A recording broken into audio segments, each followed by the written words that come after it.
Good afternoon, everyone. My name is Yanan, and I'm from the University of Rochester. So today I'm presenting our paper titled GPU Memory Exploitation for Fun and Profit. And this is a joint work between me and Zhenkai from Clemson University and also Zhang from the University of Pittsburgh. So we know these days GPUs are actually being used everywhere. So GPUs were actually originally designed to accelerate like graphics rendering for video games and graphical applications, and they were only able to be programmed using the very limited graphics APIs like OpenGL. But these days, they're actually more often used for non-graphical computation. For example, we know for machine learning. And now we have things like general purpose programming models for the GPUs. So probably today, one of the most successful GPU programming models we have is called Cuda, which is designed by NVIDIA for NVIDIA GPUs. And NVIDIA GPUs with Cuda have already become really popular today. So we see them everywhere. We see them in the cloud systems, on desktops, and even in autonomous vehicles. And they have delivered great performance, especially for tasks like AI training. But the question here is, what about the security? Like, are CUDA programs running on the GPUs actually secure? For example, do they have buffer overflow problems? So this is very important because we know overflow-based vulnerabilities are still one of the major security threats we have today.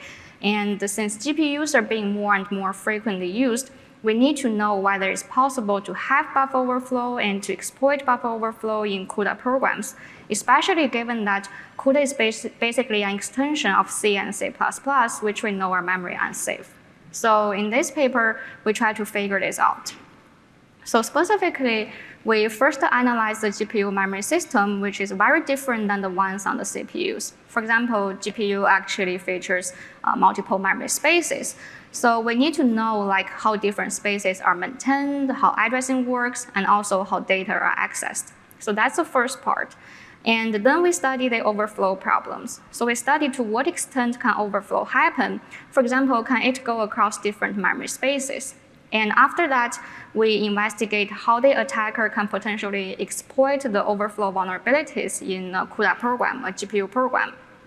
Okay, so first of all, let's look at the GPU memory system. So like I just mentioned, there are multiple memory spaces in CUDA, like we have global memory, local memory, shared memory, and also some other memory spaces. So today, we will only be talking about global and local memory. And for the overflow problems in other memory spaces, they can actually be found in our paper. So first of all, for global memory, so global memory is actually allocated by the CPU code on the CPU side instead of the GPU. And it's visible to the entire GPU context. So for example, here we have a function that is running on the CPU. And this function, we can see it actually calls an API called Cuda malloc, which will allocate a buffer in the GPU global memory. And then this function just launches a CUDA kernel, a GPU kernel with a certain number of threads. And after this kernel is launched, each thread here will execute this kernel code on the GPU. So we can see when this kernel code is being executed, each thread will first allocate a local array, which will be stored in the thread's local memory. Or sometimes we also call it stack memory, since it's really used for the stack. So local memory is thread private. Each thread has its own local memory for its own local variables. And according to NVIDIA, threads cannot access each other's local memory because it's private. So this is about the local memory. And just to mention, CUDA kernels can also make function calls. For example, here, it actually calls another CUDA function running on the GPU to initialize the data. So now we know the basics of the memory system. So the first question here is, can buffer overflow happen within the memory space? For example, within global memory? And of course, the answer is yes. So like we have just seen, CUDA does use pointers, and there's nothing that's really preventing a CUDA pointer from going out of bounds and touching the other data in the same memory space. But what about going across different memory spaces? And what about going beyond the defined scopes? For example, can one CUDA thread utilize buffer overflow to access the data that's in the local memory of another thread? So to answer these questions, we need to know how memory accesses are handled on the GPUs. Okay, so we found that first of all, global memory is actually accessed using the LDG and STG instructions with the full virtual address, the 49-bit address. And instead, local memory is actually accessed using the LGL and STL instructions and with only a 24-bit address. And Cuda also supports generic pointers, which can be used to access all data in all different memory spaces with the full virtual address, the 49-bit address. So when these generic pointers are used with the generic load and store instructions to access the local memory, the 49-bit address here is actually the 24-bit local memory address, but with a prefix. For example, on one of our systems, the prefix is actually 7FFFF2. Okay, so now we know how memory accesses work. So back to the question, can buffer overflow go across memory spaces? For example, if we have a buffer overflow in global memory, can it affect the data in local memory despite that they're actually accessed using different instructions? So to figure this out, we execute the global memory instructions, the LDG and STG instructions, but with a prefixed local memory address. And unfortunately, it throws an error. So we cannot just simply do this, which means there might be something special about the local memory address. So to figure out how local memory addresses actually work, we execute this very simple kernel. So all it does is it allocates a local array and fills the array with the thread ID. And then it just prints out the address and the data of the first entry in the array. So we found that when we execute this kernel with multiple threads, the local array of each thread actually has the same virtual address but different data. So basically, when different threads use the same virtual address for the local memory to access, then they all get different data. They all get the data that belongs to their own local array.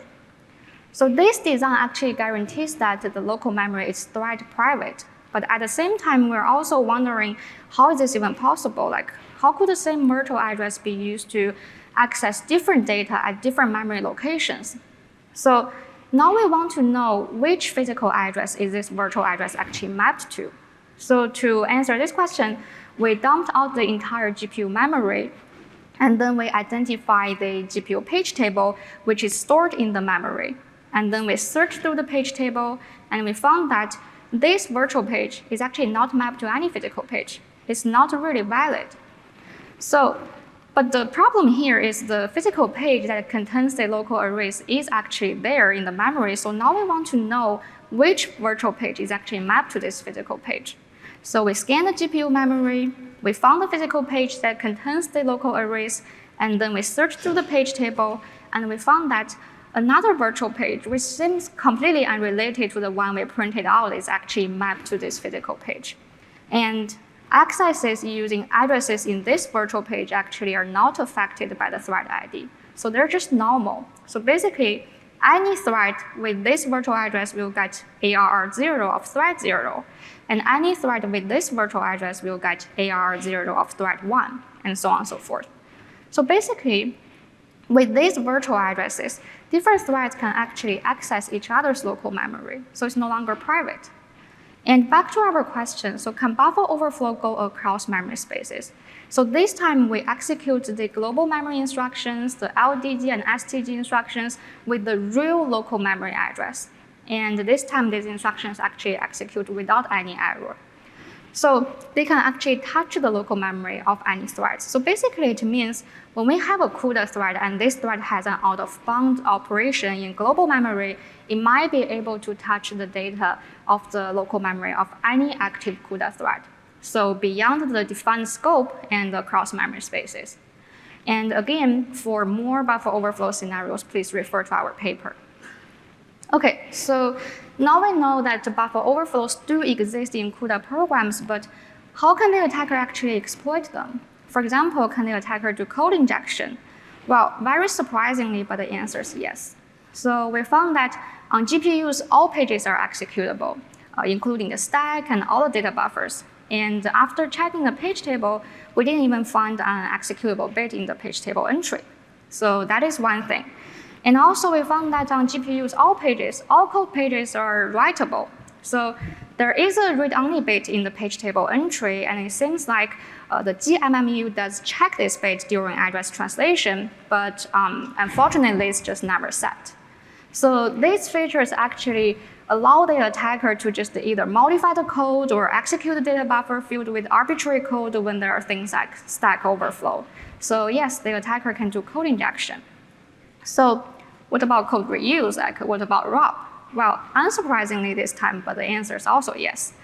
So when the GPU function returns, we can see here the return address is just popped from the stack and then it's forwarded to the return instruction.